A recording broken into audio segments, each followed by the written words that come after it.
Momento do Discipulado.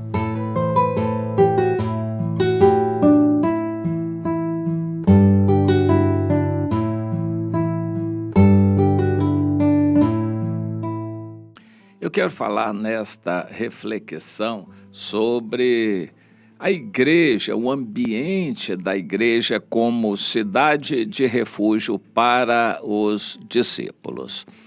Sempre que eu me refiro a discípulos, estou me referindo a crentes novos ou até mesmo crentes velhos, mas que queiram começar de novo e queiram ser discípulos. O que não é muito fácil, mas eles precisam de um novo tratamento. Neste caso, uma pessoa que não quer ser um religioso tradicional, formal, ele quer ser um cristão verdadeiro que produza frutos, ele quer ser um discípulo, ele vai enfrentar uma situação adversa em casa. Jesus clareou isso para nós. Os inimigos do homem serão os da sua própria casa. Não só casa no sentido literal, mas o seu ambiente anterior, seus colegas de trabalho, colegas de escola, vizinhos, principalmente parentes, mas até dentro da própria casa também. Quem quer servir ao Senhor vai encontrar nesses ambientes os piores adversários, sorridentes, seduzindo, convidando, batendo papo, são os piores adversários. Por quê? Eles não falam as coisas de Deus, não pensam nas coisas de Deus e tentam tirar o discípulo para longe de Deus. Acorda, minha irmã, você não consegue ser uma cristã vivendo a velha vida, com os parentes, com as comemorações e festinhas de família, com os vizinhos, as fofocas de vizinhos. Você não consegue viver a vida cristã com aquelas fofoquinhas e ambiente contaminado do trabalho. Você tem que se separar. Separar. A ordem básica da vida cristã é santificação. Primeiro é se arrepender e se converter de verdade. Depois é santificar a sua vida, separar-se da velha vida. Se alguém está em Cristo, é nova criatura e vida nova. As coisas velhas já ficaram para trás. Tudo se fez novo. Tinha que se fazer. Na verdade, na vida dos crentes, quase tudo é velho, da mesma maneira como sempre foi, só que agora eles vão à igreja para continuar a mesma vida com o ambiente de igreja. Você consegue entender isso? Vida cristã não é essa mesma vida velha da gente, de relacionamentos que não levam a nada. Santificação é separação. Separar para quê? Para você ler a Bíblia, buscar o Senhor junto com quem quer servir ao Senhor, evangelizar e você visitar irmãos para orar com irmãos, não para fofocar, para orar, buscar o Senhor, fazer culto todos os dias à casa de alguém, com alguém. Isto é a santificação e viver a vida cristã que Deus quer. Se isso já é difícil para um crente velho, imagine para um crente novo ou um novo discípulo. O crente velho não consegue se desvencilhar dessas coisas. E a Bíblia é clara, desvencilhando, desembaraçando de todo peso, pecado e principalmente relacionamentos que conduzem ao pecado, para você conseguir servir ao Senhor, desembaraçando de todo o peso para você correr a carreira cristã. É por isso que a maioria dos crentes não consegue correr a carreira cristã. Eles seguem a mesma carreira velha, da vida velha mundana, que leva à perdição. A única diferença é que domingo eles vão à igreja, ou domingo ou outro dia de reunião, para assistir à reunião, Mas eles não vivem a vida cristã, não praticam a santificação, não se separam da velha vida, eles continuam vivendo a mesma vida velha. Mas o problema principal que eu quero trazer agora é que esse ambiente contamina os novos. Os novos têm um pouquinho de alegria, ânimo, vontade de servir ao Senhor enquanto são novos, mas eles logo acabam seduzidos e envolvidos pelo ambiente velho, de crentes velhos, que é o mesmo ambiente do mundo. A gente tem que acordar. Jesus está nos alertando, desse jeito você não vai ser salvo, não vai subir no arrebatamento. Vivendo essa vida envolvida com familiares, com amigos, com conversas do mundo, você não vai ser salvo. Tem que se santificar. Sem a santificação, ninguém verá o Senhor. Hebreus 12, 14, ninguém será salvo. Nós precisamos entender isto. E aí eu sugiro a igreja como ambiente. Daí também a palavra comunidade, caracterizar algo um pouco diferente de igreja. O estereótipo de igreja já está arraigado na mente das pessoas. O que é a igreja? É um prédio, um templo com formato bem típico e característico, que em geral todo mundo identifica, que é um templo que chamam de igreja, e ali uma organização para gerar reuniões ali, e as pessoas assistirem às reuniões. Em inglês, na Europa também, eles costumam dizer que a igreja é prestadora de serviços religiosos.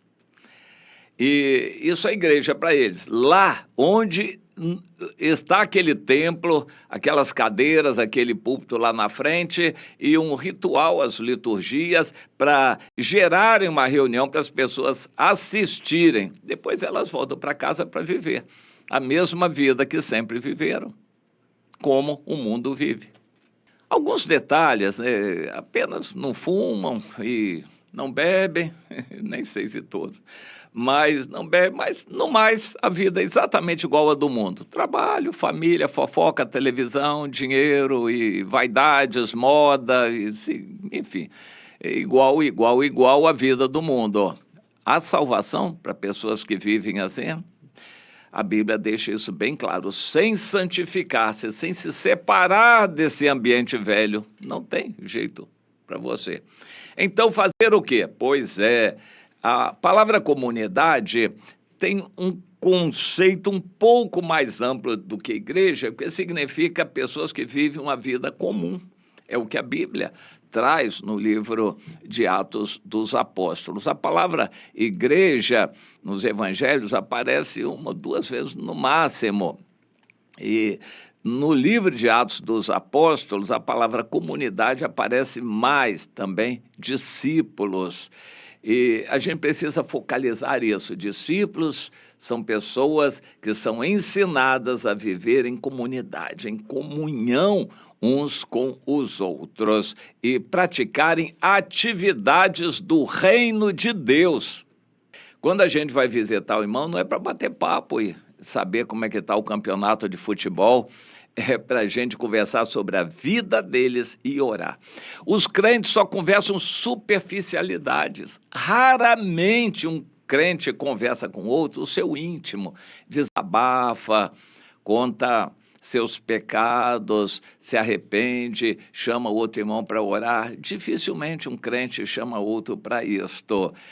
Mas era para a gente viver assim, envolvidos uns com os outros, para conhecer, para aconselharmos, buscarmos o passado de cada pessoa para conhecer e orar. Nós precisamos gastar tempo junto com irmãos nas coisas referentes aos irmãos e a nós, para abrirmos o coração, confessarmos os pecados e podermos entrar nas dificuldades que o irmão vive, a irmã, para podermos viver essa vida comum, ajudando em oração, acompanhando, chamando o irmão para a gente fazer visitas, para a gente evangelizar, ou a gente se refugiar para orar, fazer alguns momentos de oração, de consagração, busca de poder de Deus. Isto é atividade do reino de Deus e a gente deve se envolver com atividades do reino de Deus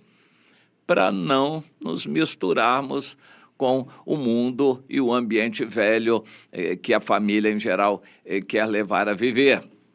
Nós temos que nos afastar, separar desse ambiente velho para nos envolvermos. Bom, aí entra aquele conceito em Deuteronômio 19, por exemplo, várias vezes na Bíblia. Deuteronômio 19 é uma delas, em que Deus estabelece as cidades de refúgio. Alguém que cometesse um crime involuntariamente corria para a cidade de refúgio para poder ter um ambiente acolhedor ali, já que ela não era culpada diante de Deus pelo que ela fez. As cidades de refúgio eram para abrigar essas pessoas. A igreja precisa ser uma cidade de refúgio para pecadores que querem uma vida nova.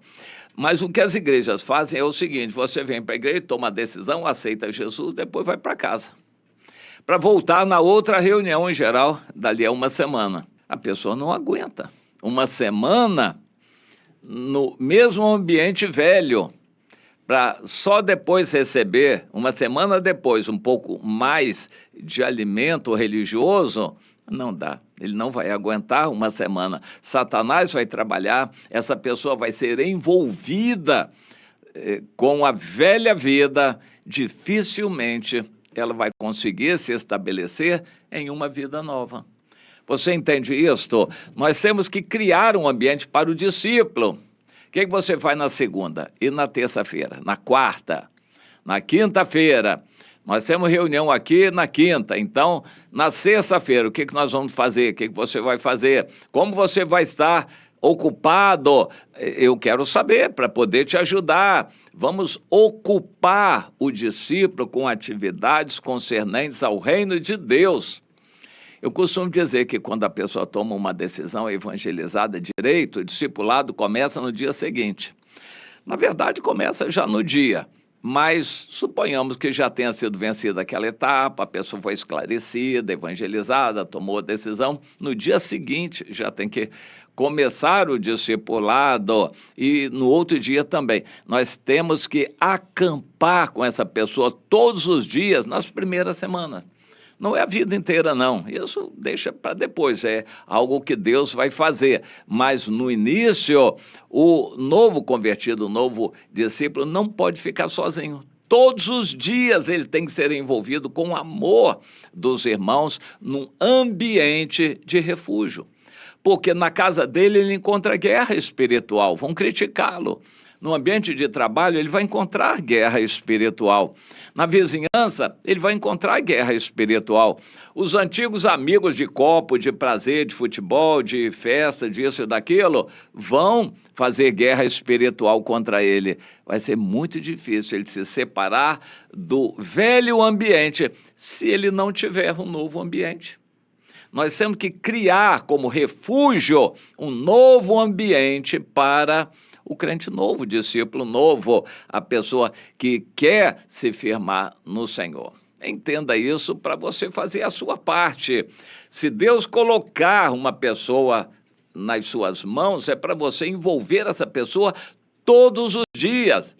Eu digo que o líder de célula, principalmente os que lidam com crentes mais novos, tem que criar ambiente para eles todos os dias. O líder tem que saber tudo o que os liderados fazem todos os dias, para poder amar, ajudar, envolvê-los na obra de Deus, na vida cristã, no trabalho do reino de Deus. Envolver. Sem isso, nunca vai ser um cristão verdadeiro, que agrada a Deus, um verdadeiro discípulo de Jesus. Comece a entender isso para você fazer a sua parte e você também buscar esse ambiente de envolvimento no reino de Deus.